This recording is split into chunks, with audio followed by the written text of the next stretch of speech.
Sabres improved to 2-1 on the season. Stay above 500 early on in the season. Get 2 out of 3 wins the rest of the way, and it'll be awesome. We'll recap Sabres 4-2 over the Edmonton Oilers from Tuesday night. Next, here on the Locked On Sabres podcast.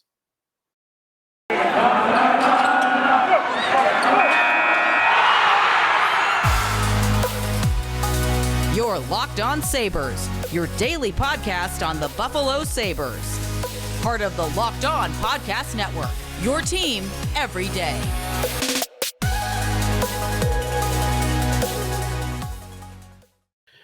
Thanks for making Locked On Sabres your first listen every day. We are free and available wherever you get your podcasts, especially on the Odyssey app and on our YouTube channel. Be sure to check us out on YouTube/Locked On Sabres, where you can like and subscribe to the show there. Leave a comment, leave a question, leave a review, whatever you may be, whatever you're feeling in the moment. At Sneaky Joe Sports to follow me on Twitter, at Locked On Sabres to follow the podcast account. The Sabres improved to 2-1 on the season, only 3 games in, but a record above 500 after a 4-2 win over Connor McDavid and the Edmonton Oilers. We'll break it all down today. Got some new segment ideas to test out and throw the hook out into the waters today, see if anything bites. I got a couple of different segments, so stay tuned for. We've had the Sabres goat head of the night. That will remain. So we've got that coming. Sailing across the Atlantic. I'm going to take a look around the Atlantic Division a little bit later in the show. And the Hack Eichel Cam. That was the best name I could come up with. The Hack Eichel Cam instead of Jack Eichel. Update you on what happened with Vegas last night. And you'll want to stick around for this one if you're hate watching the Golden Knights and Jack Eichel. So all that's coming a little bit later down the road. Sneaky Joe Notebook is going to start the show off today with some thoughts that I had while watching the Sabres win over the Edmonton Oilers. Notes I jotted down that I noticed throughout the game. I wanted to make sure I shared here on the podcast. Stats of the game at some point today as well. That's all ahead here on Locked On Sabres. So thanks for taking part in today's show. Hopefully you listened to me on the over-under for this game and for the puck line. All right, I swung 2 for 2 on my favorite bets on our Bet Online preview of Sabres and Oilers. I said to take the Sabres on the puck line. Should have told you to take the Sabres on the money line, but that's okay. Wasn't feeling that risky on the night. The Sabres obviously covered the puck line by getting the win outright. And the under hits for the second consecutive game. The game before it would have pushed. This game it hits with 6 goals total, 4-2 Sabres over the Edmonton Oilers, and the over-under line was originally set at 7. So we'll start off today's show looking at the 4-2 win over Edmonton by looking at the Sneaky Joe Notebook. So these are just things I jotted down in the course of watching the game. And it's going to really begin with the goals. Rasmus Dahlin gets a nice goal, a nice shot. That's really been the weakness of his game as he entered the league, was his release. But he's got 3 goals in 3 consecutive games. That is the first time a Sabres defenseman has ever scored in each of the team's first 3 games to begin a season. Lindy Ruff scored the first 3 goals of his own season back in the 80s, but Ruff also had been playing some forward, playing some D, and he didn't play the first game of the season, so it's a little bit of a skewed stat. But Dahlin, the first Sabre defenseman to score in each of the team's first 3 games to begin a regular season. Now, no Sabre since Alexei Zhitnik in 1998 has had more than 14 goals in a season, and it's about damn time that happens. Get some goal production from the back end. Get one guy that has some really solid goal production, flirting with 20 goals. I think Dahlin is on his way to having that type of season, getting started hot early with 3 goals in 3 games. And they've all been nice goals. They've all been nice releases. The goal against Edmonton on Tuesday night is he picks the puck off out of the air from Middlestat off the faceoff. Sabres on a 4-on-3 power play, and he just wastes no time. He gets to the high slot, and he just rips a wrist shot. And he's getting enough velocity, enough torque, and weight on that shot right now to where it is very difficult for goaltenders to stop it. He's doing that little curl toe drag to change the angle on his shots. It's just a lot going on that is nice with his shot release. It's very similar to the goal he scored against Florida, where he's cutting across the left wing, and he picks the pass off from Tuck, and it's that little toe drag, torque on his stick, release, and it's a very tough puck to stop for Spencer Knight. So these are nice goals that Dahlin is scoring. They're not just fluky, wrist shot from the point, it hits 3 legs. on the way through. Good job by Dahlin. Again, he has been the Sabres' best player, I think, all season. And right now, I think he is their best season. He is their best player, and I would expect him to remain that. Tage Thompson, he made SportsCenter top 10, actually. He made it, just squeaked in, number 10. If you watched SportsCenter this morning, you would have saw Thompson's goal. This is not a typical Thompson goal. Thompson has become accustomed to those quick release, high slot wrist shots where it's just impossible for the goalie to stop because he gets so much on his shot in a quick amount of time. This was Lindros-esque.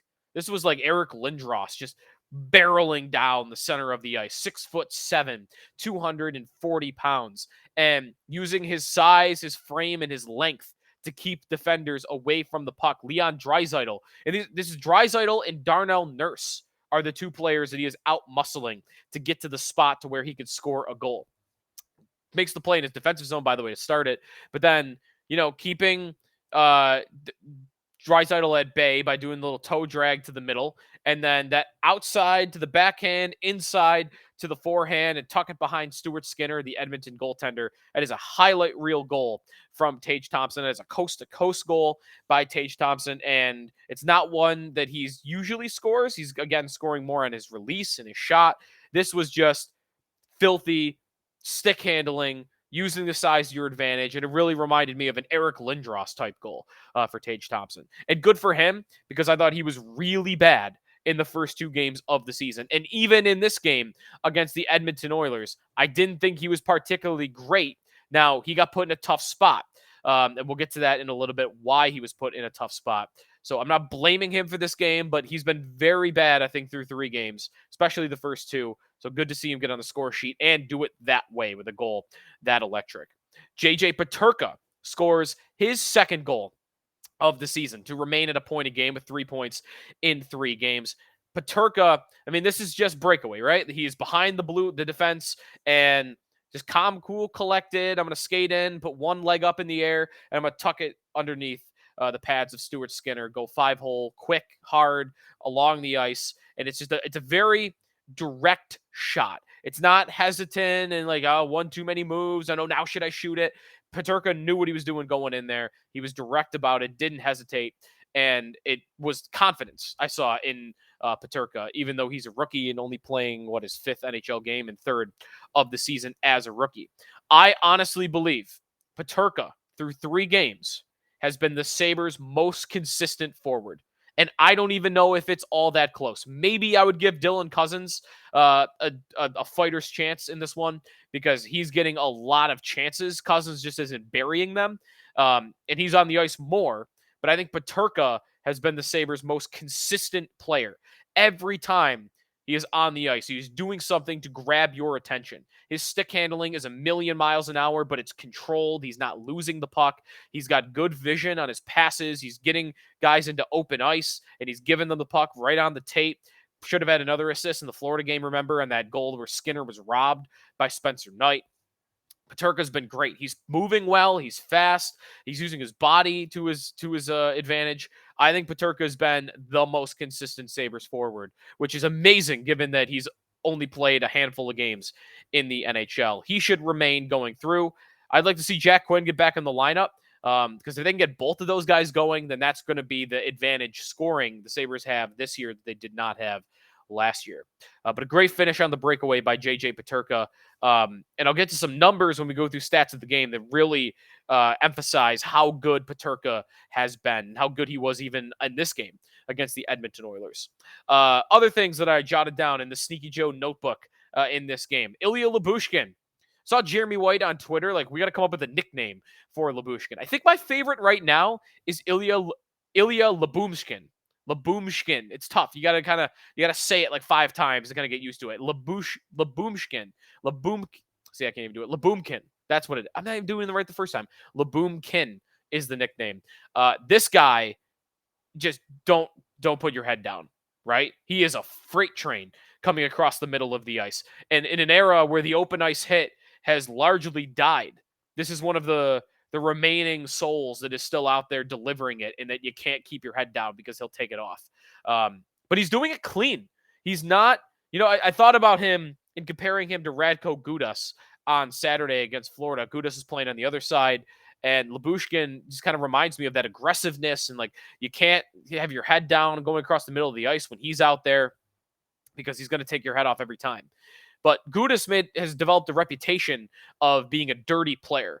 And there's a lot of hits that are way over the line from Gudas. And that's not happening with Lybushkin. That has not happened in Lybushkin's career. Even on this night, he delivers 2 massive checks. One on Leon Draisaitl behind the net. 2 big men colliding behind the net. But it's shoulder to shoulder. And it's just a hard collision. And it's a star player, so maybe that rubbed the Oilers the wrong way because of who it was. But there was no scrum after anyway. The second hit on Dylan Holloway, that was the one that was a little closer to the line, but I still think it's clean because Lybushkin, he delivers it shoulder to shoulder. He does make contact with the head, but you can't avoid that in a hit like that. And he stays on the ice when he makes contact. His follow through, his feet go up into the air, and in full time, full speed, it looks like maybe he jumps into the hit, but he doesn't. If you watch the replay, he's on the ice, makes contact, and because of the burst of energy that hit creates, he kind of lifts off into the air just a little bit. But I thought that hit was clean. Now, Lybushkin did get injured on, I believe, that play. He did not return, so he only played a few minutes in the game as a whole. Don Granato said on Wednesday morning that Lybushkin is day-to-day, so not out long-term, luckily. I think he's going to become a fan favorite for the Sabres, and he's also going to give those fans that want to see those big hits a perfect role for a player like that, because Rasmus Dahlin used to give hits like that, and fans would love it, and they would love him for it. Some fans would. But I'd always have to be here to tell you, and there'd be other segments of the Buffalo media or fan base that would be there to tell you, it's not really all that valuable, because it isn't. Those hits are not really that valuable on the score sheet. They're just there for entertainment, for the most part. Not always, but for the most part. Ristolainen, as a top-line 25-minute-a-night guy, and that being one of his qualities, come on. It can't be a reason why a guy gets that many minutes. But Lybushkin is a third-pair guy that's going to play 15 minutes a night, maybe, sometimes a little bit more than that. And to have a third-pairing guy like that, that's okay. When your top-pairing guy was like that, you needed a lot of other things to provide value for that. So Lybushkin's going to become a fan favorite, I think. And he reminds me of a clean Radko Gudas. One other thing I jotted down in my notebook that I wanted to share here before we take a timeout, get stats of the game and the goat head of the night. The Tage line, the Tage Thompson line facing McDavid in the third period. It really wasn't a fair fight. The McDavid line is going to dominate almost every line in the National Hockey League, other than maybe a couple, right? Like the McKinnon, Rantanen line in Colorado, Bergeron, Marchand when they're healthy in Boston. That McDavid line is overwhelming. And the Oilers had last change, and they decided to match McDavid up with Tage Thompson in the third period, and Thompson, Skinner, and who was with Tuck were left defending for a lot of the third period, which is why I think it brought a lot of their numbers down, and it seemed like they struggled in period number 3. It was because they had the unfortunate luck of drawing the McDavid line. All right, we'll come back. Stats of the game when we come back. Both some surface stats and some advanced stats on the night. How well did the Sabres actually play? Also, the GOAT head of the night. We'll get to that when we return here on the Locked On Sabres podcast. We are brought to you by Bet Online. BetOnline.net, your number one source for football betting information all season long, and hockey betting information as well. We'll have a betting preview of Sabres and Flames on tomorrow's episode. Find all the latest player developments, team matchups, news, podcasts, in-depth analysis on every game you can find. I use BetOnline for my fantasy analysis. When I'm trying to find or make a lineup decision about who to play, one guy's got an over-under of 55 rushing yards. The other guy's got an over-under of 75 rushing yards. Okay, I'm playing the guy with 75 rushing yards. And if it's close, you can make your call however you want it. But it's a good way to tie-break a fantasy lineup decision. And to find out about injuries and who's playing where. Kyren Williams, Rams backup running back I saw on BetOnline today, is going to get a big role in the Rams offense when he comes back from injury. So I went to my league and I picked up Kyren Williams because of the information I got at Bet Online. So for betting, for fantasy, It's the best information you could get, the fastest and easiest way to check in on all your favorite games, including Major League Baseball playoffs, MMA, boxing, and golf. Head to betonline.net or use your mobile device to learn more. BetOnline, where the game starts. Joe DiBiase back here on the Locked On Sabres podcast. Thanks for making us your first listen every day. The Sabres with a 4-2 win over the Edmonton Oilers. They do get the empty net goal at the end by Alex Tuch. Goal differential is what it is. I would prefer, I had a hot take on Twitter earlier that I think the official NHL goal differential should not include empty net goals, but it always has, and it does, so fine.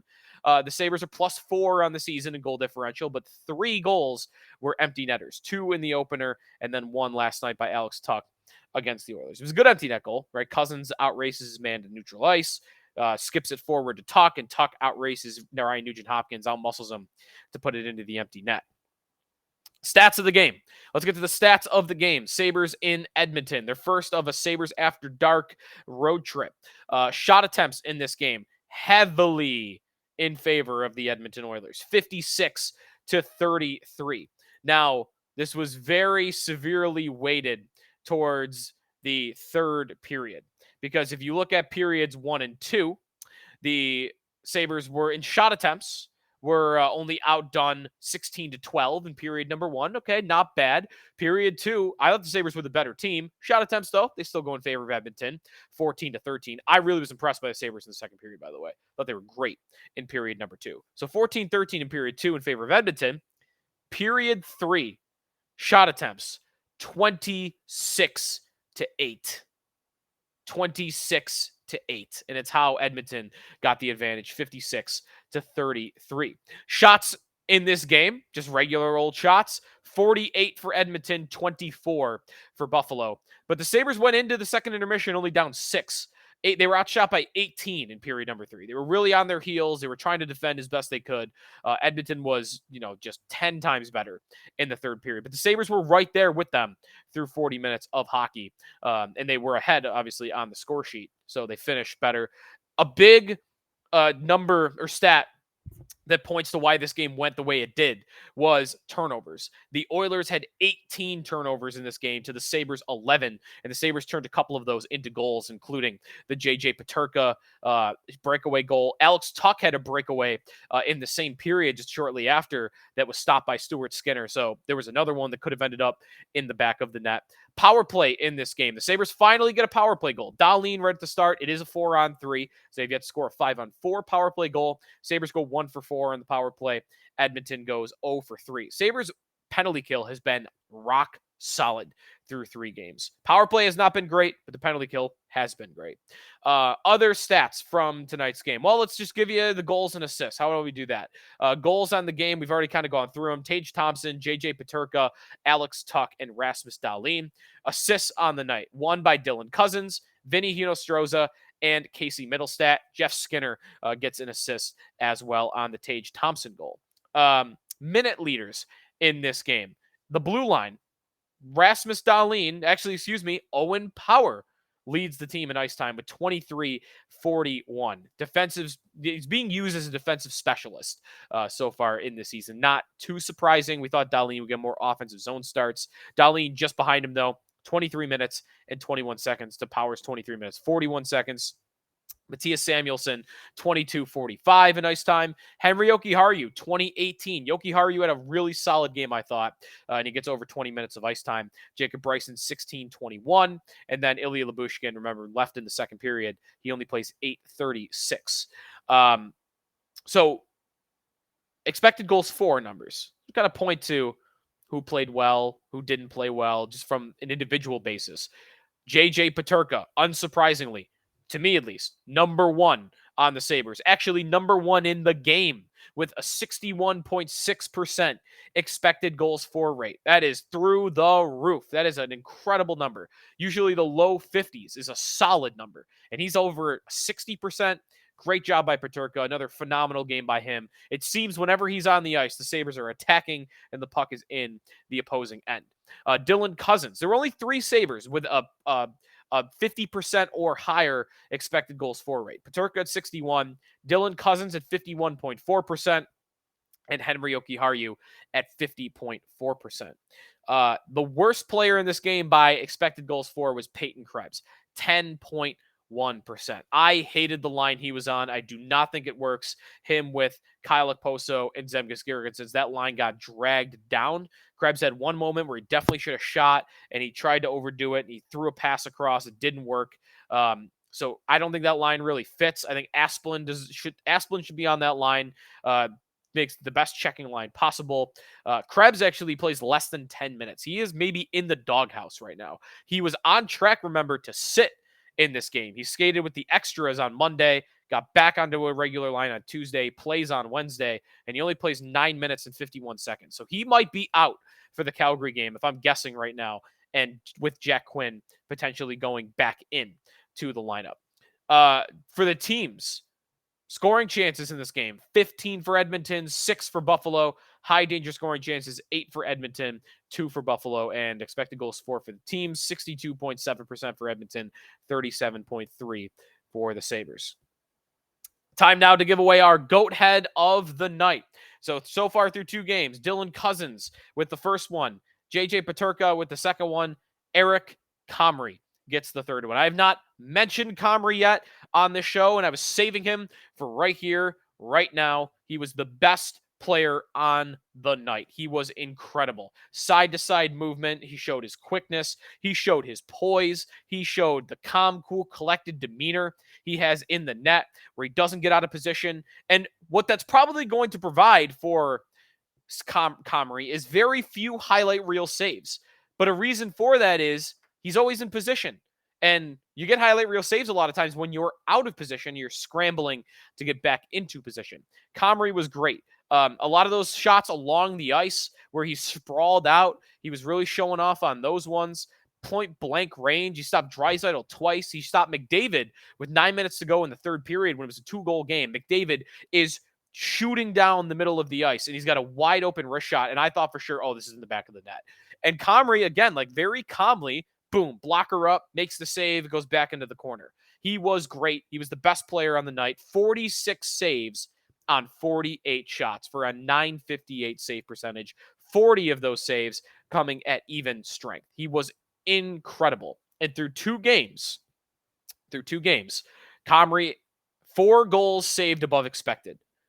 That is second in the NHL. So, through moneypuck.com is saying, through an Evolving Wild, through 2 games, on an average goaltender, 4 more goals are going in. 4 more goals are going in than what are going on Comrie. And that right now is the difference between 2 points in the standings and also them having a chance to win that Florida game, keeping it a 1-goal game throughout the third period. So Comrie, unbelievable on the night. And I would like to see him get the next start. I think he deserves to start against Calgary to get his 3rd game in a row. At the end of the day, the Sabres' best season possible for this year involves Eric Comrie being their definitive number 1 goaltender. Not 1A with Craig Anderson being the 1B, but Comrie taking the net over. And I'd like to see Don Granato give Comrie an opportunity to keep rolling, keep the momentum brewing, and let him have a chance to take the net over. To not be a guy that starts, 47, 48 games, while the other guy starts 38 or 36, whatever that math would be, 34 even. Let's see if Comrie can handle 60. Can he be that good? Can he be good enough to warrant 60 games, which is very rare in today's NHL that a guy plays that much. But I think Comrie, again, if they're going to make the playoffs, it involves him having a stellar season. So I would like to see him get another chance to play against the Calgary Flames on Thursday, and we'll see if that ends up happening. But GOAT head of the night goes to the Sabres netminder. First time I'm giving it out to him of the season, even though he could have got it in Florida or against Florida too. We'll come back. We'll sail across the Atlantic, look around at the Atlantic Division, and we got the Hack Eichel cam, our debut of that segment, Hack Eichel. And we'll let you know what's coming for the Buffalo Sabres in the next day or two. Joe DiBiase here in the Locked On Sabres podcast. Welcome back to the Locked On Sabres podcast with Joe DiBiase at Sneaky Joe Sports. Follow us on our YouTube channel at Locked On Sabres on YouTube, and you can watch the show there. Like and subscribe. Leave a question on Twitter or on YouTube. We'll answer it here on the show. Thanks for making us your first listen every day. You can make your second listen when you're done here. Game to Game NHL. Every moment, every top performance, every result. Locked On Game to Game covers every game from across the NHL with local analysis that only Locked On can deliver. Follow Game to Game on Locked On NHL, available on the Odyssey app, YouTube, or wherever you get your podcasts. Let's sail across the Atlantic. Tuesday night featured a couple of different games by Atlantic Division teams, including a barn burner between the Senators and the Boston Bruins. The Senators get their first win of the season, and they hand Boston their first loss of the season with a 7-5 victory. 7-5. Hope you took the over in that one. Funny, no Senators scored more than one goal. 7 different goal scorers in a 7-5 game. In fact, Boston had 5 different goal scorers on their 5 goals. How often do you get that? I wonder what the record would be for that. At least in the last, recent times, that you get 12 goals in a game and 12 different goal scorers. But Boston gets their first loss handed to them of the season. We'll see if they, step back, but they are 3-1 to start the year. Ottawa gets their first win after dropping their first 2. You got the Flyers defeating the Tampa Bay Lightning. Tampa, dead last right now in the Atlantic. 3 games in only for the Sabres. 4 for Tampa. They are 1-3 with a 3-2 defeat to the Philadelphia Flyers. John Tortorella's Philadelphia Flyers. I have not for 1 second considered that Tampa could be the team that takes a step back this season. And they started slow last year. I still would not expect that they're going to be in any danger of missing the playoffs at any point this season. They did outshoot Philly 38-24. So they were the better team on the night, looking at some of the advanced numbers too. So I think they're fine, but yeah, only 2 points through their first of a possible 8 to start the year for the Lightning. And they find themselves at the bottom early on here in the Atlantic Division. Not the Atlantic Division, but I do want to bring up here Lindy Ruff and the New Jersey Devils. The Devils, who, by the way, through a few games, are number 1 in the league in expected goals for at 69%. They've been the best team in the league, arguably. But they have only won 1 game. They're 1-2, a comeback win. So the Devils got down 2-0 early, and there were fire Lindy chants just spread throughout the Prudential Center in New Jersey. And that made me sad, right? To see that video on Twitter, fire Lindy. I love Lindy. Buffalo loves Lindy. Sabre fans love Lindy. And it was really sad to see that, the fire Lindy chants. We never did that here. We did fire Darcy chants. We never did fire Lindy chants. Finn is, what could he possibly be mad about? I don't even know if you can hear him. This guy, you're an idiot up here. But anyways, fire Lindy. Very sad to see. But the Devils come back. They come back and they score 2 goals pretty quickly after that to tie the game. And they get another one, and then they end up winning the game by a score of 4-2. Andre Palat scores his first goal as a Devil. He was a free agent signing from the Tampa Bay Lightning. And funny, what a night for Lindy. He gets fire Lindy chants. Dahlin breaks one of his records for the Sabres. And he comes back and wins, which was win number 762, I believe is the number. You might be thinking, well, what does that matter? Lindy Ruff, in NHL history, now has the 5th most wins by a coach ever. How about that? Lindy Ruff, the 5th winningest coach in the history of the National Hockey League. The only 4 coaches with more wins than Lindy Ruff are Scotty Bowman, Joel Quenneville. I'm doing this off memory real quick. Scotty Bowman, Joel Quenneville, Barry Trotz is another one. And then I'm trying to remember. Oh, Ken Hitchcock is the other. Now, Lindy's probably not going higher on this. In fact, he's probably very soon going back down to 6. But he passed Al Arbor, at least, on the all-time list. Paul Maurice is probably going to pass him at some point. He just got to Florida. He's younger. He's only 6 wins behind Lindy Ruff. And Lindy might be, nearing the end of his coaching tenure, not just with the Devils, but in his NHL career. But 783 actually is the number. 783 wins for Lindy Ruff. He is 66 behind Ken Hitchcock, so he would need to play 2 more seasons or coach 2 more seasons, likely. He's only 62, so he's not old. He's not so old that he's going to be done coaching. But it hasn't been going well in New Jersey in terms of the record. and he's on thin ice. He's probably going to be the first coach fired if he doesn't turn things around there in the first month. But anyways, good for Lindy, and I just think it's awesome. I think it's awesome that he is now the 5th winningest coach.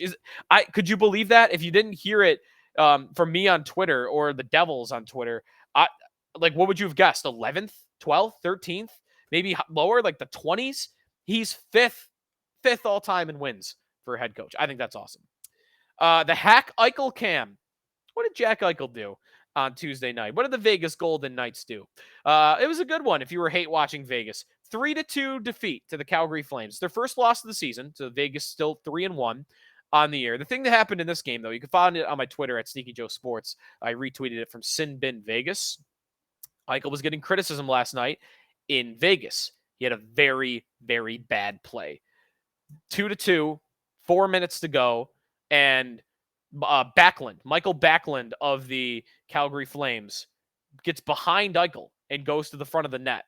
And Eichel, it's one of those, his controller died moments. He just doesn't skate, doesn't take one step, one stride. It's just a lazy looking play by Jack Eichel. Embarrassing looking play. And Vegas was calling him out after this play, and he doesn't get there in time. Not even close. Backlund shovels the puck in, and the Calgary Flames win the game because Eichel didn't try on a play. So Eichel cost the Golden Knights a game last night.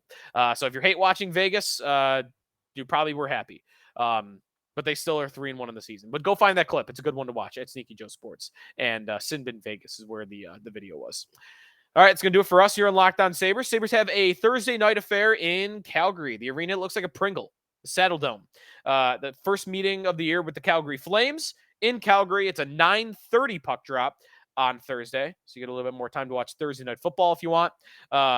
We'll have a preview show for you tomorrow. We'll look at the lineups for both teams. What's going on with Calgary? They made some big trades in the offseason. Their team is completely different, or a lot of the big guns are completely different from last year to this year. So we'll talk Calgary. We'll do our full betting preview as well. I'm hot with the under. I might if I come back tomorrow to find out if I would take the under again. Some other betting stuff, prop bets as well. We'll preview it all between the Sabres and the Flames on tomorrow's episode. Thanks, everybody, for listening.